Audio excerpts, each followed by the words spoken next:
What is going on, guys? This is your boy Luce, aka Matata for my gaming peoples, and today I'm gonna speak about something that I get asked a lot for some reason.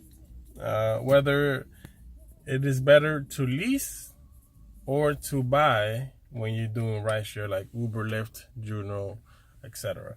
Now, I would say the same thing because it's based on my experience. Because if you ask any taxi driver, they will BS the crap out of you and never give you a straight answer. So I had to do it for myself and I had to find out for myself. So this is what I tell everybody based on my experience.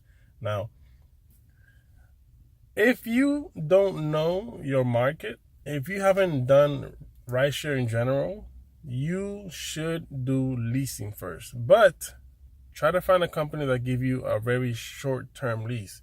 I got 2 weeks short-term lease, and I got a month short-term lease. That was Vivia and then Uber. So that is my advice. And another reason that you might want to lease is if you're trying to move to another state and you need flexibility in your job, or if you're a student and you need flexibility in your schedule. Like you can go to school in the morning, and then go to work in the afternoon, and then come back to school for 2 hours, then keep working, stuff like that.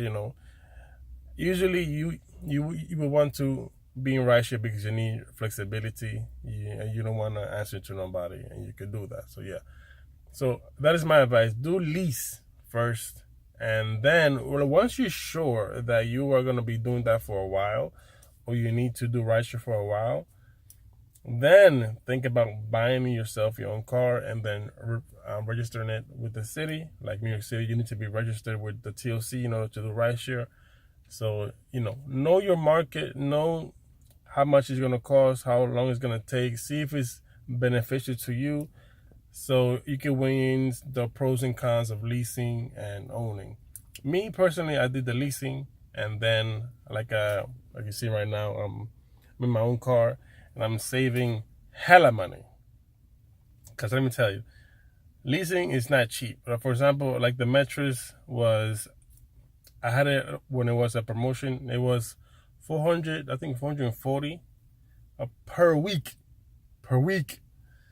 And they paid 2 weeks for me. So it was 2 weeks free for me. And then you paid 2 weeks. So you have 2 weeks free and 2 weeks paid.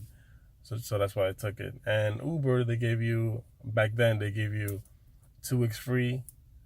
Like you pass that up. 2 weeks free of a car. Why not take it and get all the money you can? So yeah, that is my advice. Whether should you lease or should you buy? Right now, I bought my own car. I'm saving a whole lot of money. But if you're unsure of your market, or you need the flexibility, or you cannot own, then leasing is the way to go, of course. So that is it. I hope you guys find this content entertainable. I will be back doing more G stuff next week, and stay tuned for that. Until next time, peace everywhere you are. Peace.